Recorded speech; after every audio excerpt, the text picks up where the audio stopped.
Hello friends, இன்றைக்கான கதையை பார்ப்போமா? இன்றைக்கான கதை என்னென்னா, ஒரு மடத்தில் நடக்கிற கதை.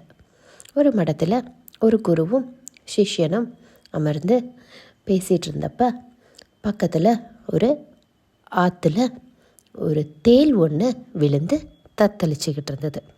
இதை பார்த்த அந்த குரு அந்த தேளை கையால் பிடிச்சு காப்பாற்ற ட்ரை பண்ணுறாரு. அவர் பிடிக்கிற நேரம் அந்த தேள் என்ன பண்ணிடுது, குருவை கொட்டிடுது. ஆஹா, டபக்குன்னு கையெடுத்துடுறாரு. திருப்பியும் போய் அது இறந்துட போதேன்னு சொல்லிட்டு திருப்பியும் காப்பாற்றுறாரு. திருப்பியும் அது கொட்டுது.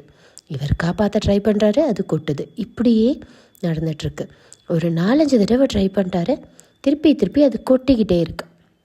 இது பார்த்த சிஷ்யன் குருவிட்ட கேட்குறாரு, அதுதான் கொட்டுதே குரு, விட்டுருங்க, பேசாமல் அது தண்ணியிலே போய் சாகட்டும் அப்படின்னு. அதுக்கு அந்த குரு சொன்னாராம், கொட்டுறது தேளோட குணம், காப்பாற்றுறது என்னோட குணம் அப்படின்னு. இப்படி தான் ஃப்ரெண்ட்ஸ், என்றைக்குமே நம்மளை சுற்றி இருக்கவங்க எப்படி வேணால் இருந்துட்டு போட்டோம், ஆனால் நம்மளோட குணத்தில் இருந்து நம்ம மாறாத வரைக்கும் நம்ம என்றைக்கும் நம்மளாக இருப்போம். வாழ்க்கை சந்தோஷமாக இருக்கும். Thank you friends. இந்த கதை உங்களுக்கு பிடிச்சிருந்ததுன்னா லைக் பண்ணுங்கள், ஷேர் பண்ணுங்கள். இன்னும் நம்ம சேனலை சப்ஸ்கிரைப் பண்ணலைன்னா சப்ஸ்கிரைப் பண்ணிக்கோங்க. தேங்க்யூ.